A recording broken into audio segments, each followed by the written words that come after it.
sort of feel like I've just wasted a lot of time on this. Thankfully, no money invested so far. I ended up taking the carburetor off that engine along with this choke throttle governor fucking assembly thing, breather, and the tube. That all came off that engine. This carburetor's junk. Main jet that goes up on the inside, it is stripped out where you put your screwdriver at. It's completely stripped. I blew it out the best I could. I don't think it's going to work. Adjusting the screw isn't going to do anything because there's nothing left for this screw to bottom out on. So, I mean, adjusting it's not going to do anything.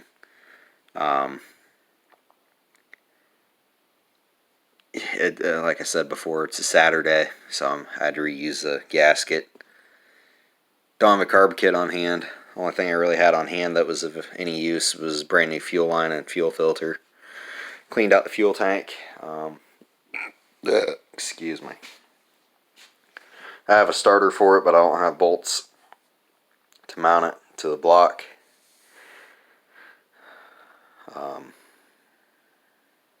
Engine turns over. It's got compression. It's got spark. Hoping that this engine will be good. Also planning to go to the junkyard next Saturday. There's 2 older mowers like this that I know. Last time I saw them, they had complete engines.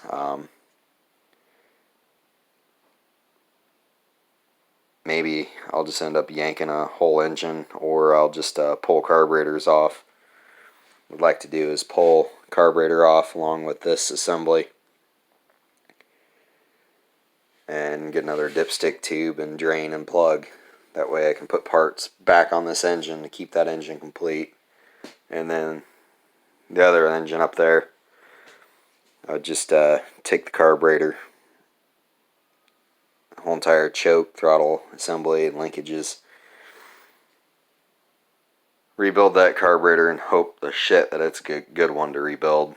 And what I want to do is keep it to where carburetor and the linkages and this throttle choke assembly shit are all off the same fucking engine. Because the original throttle, governor, choke assembly, fucking whatever the fuck that's called, that was on this engine would not work with this carburetor, and this carburetor came off that engine. I've said that like 40 fucking times.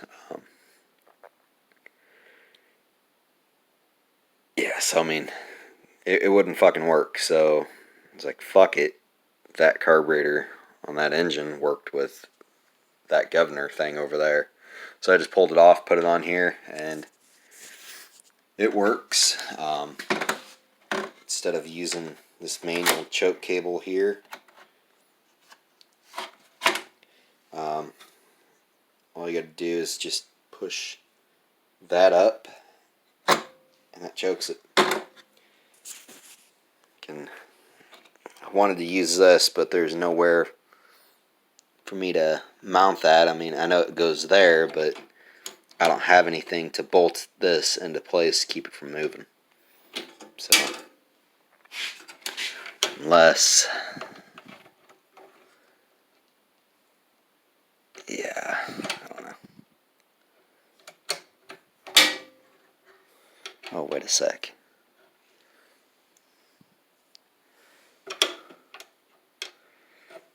Okay, I just figured it out. I feel stupid. So I take it on the original carburetor for this engine. There's a shaft that came all the way through here, and then there's a little clamp that held this down, and it would go right there. Hopefully I can find another carburetor like that where I can put this choke cable on. I'm pretty sure I can find one. Sweet. I don't know why I couldn't figure it out earlier.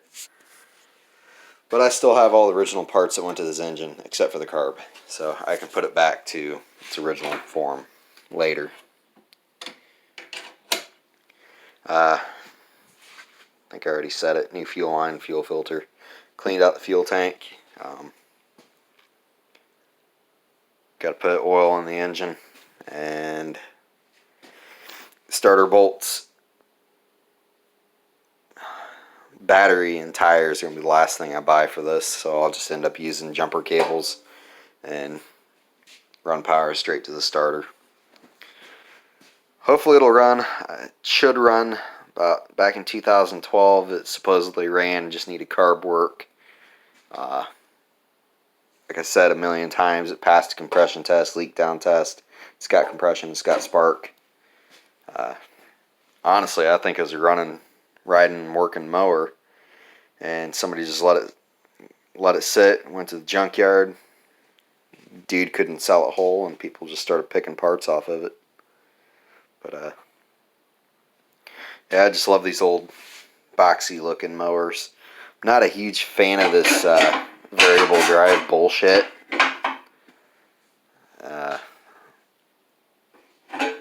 Honestly, I thought this shit was newer. I just replaced the transmission. Looks like the exact same fucking thing. Same deal. But it had a go pedal over here instead of this.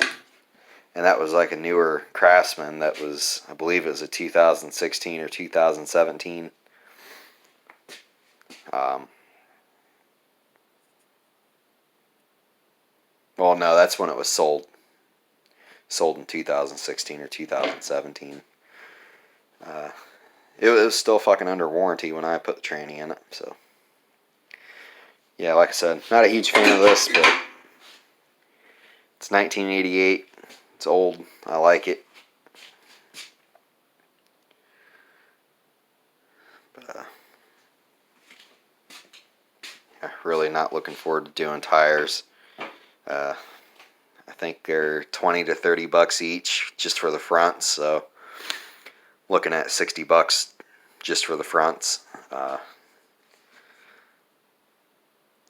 Damn junkyard guy, he wants 20 bucks per rim and tire, and I don't really need rims. And all of his tires and shit, you know, most of them held air, but they all got cracks in them, and it's not gonna pay 20 bucks for a rim and tire, and I don't need the rim, and the tire's got cracks in it, you know. 20 bucks for a used tire, it's got cracks in it, and then it's about 30 bucks for a brand new tire. I mean, I'm just gonna go brand new. Fuck it.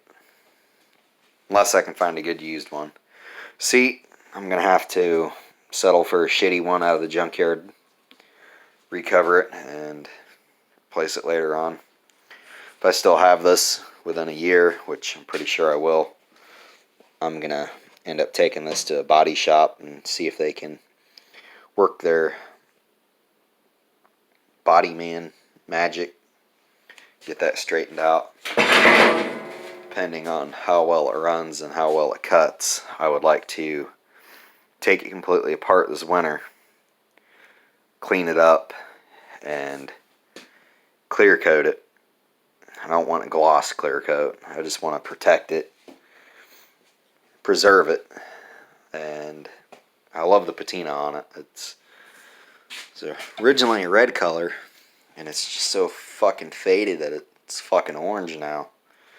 Now the deck, what I will do with it is take it off, power wash it at the end of the season, media blast it, and I'll paint it flat black. The body shop, I know a guy there that can take a picture of this decal and recreate it. So, deck will get a complete restoration.